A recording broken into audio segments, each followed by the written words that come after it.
Lecture 4, Modeling a Virtual Portfolio, Transactions and Trading Logic. Welcome back, class. So far, we've built a foundation with real-time price data. But what good is a price if we can't do anything with it? Today's lecture is all about giving your simulator a soul, a way to buy, sell, and manage assets. We're going to model the portfolio, the core of every trading app. Let's begin by thinking about what a portfolio is. In real life, it's a summary of what you own, how much cash you have, how many units of each asset, and when you bought or sold them. It's a history and a snapshot, a story of your financial decisions. In code, we mimic this structure with a database. We'll start small, using SQLite, which is a lightweight file-based database perfect for prototyping. Later, you can scale up to PostgreSQL or another enterprise system. But SQLite gives us everything we need. Our data model will have a few simple tables. Users, to support multiple simulated portfolios, optional. Holdings, tracking how much of each coin you currently own.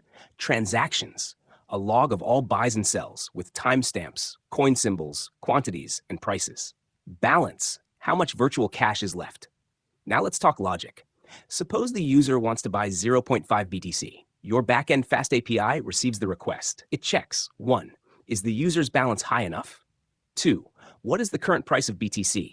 3. If valid, subtract the cost from the balance. 4. Update the holdings to reflect the new BTC position. 5. Log the transaction. If any check fails, for example, the user tries to spend more money than they have, we return a helpful error message. Let's flip it. Selling is similar. 1. Does the user own enough BTC?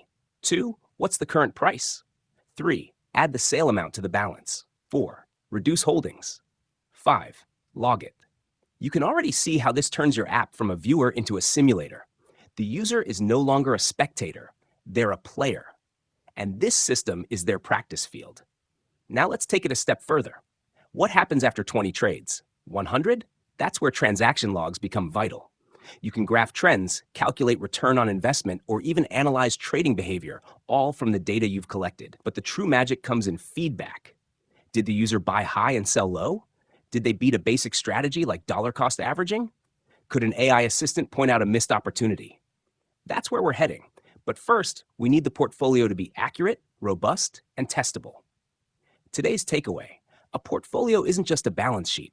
It's a mirror of behavior. Build it carefully, log everything, and treat each trade as a decision worth studying. Next lecture, we'll use that data to draw charts, apply trend indicators, and ask our AI to help explain what's happening.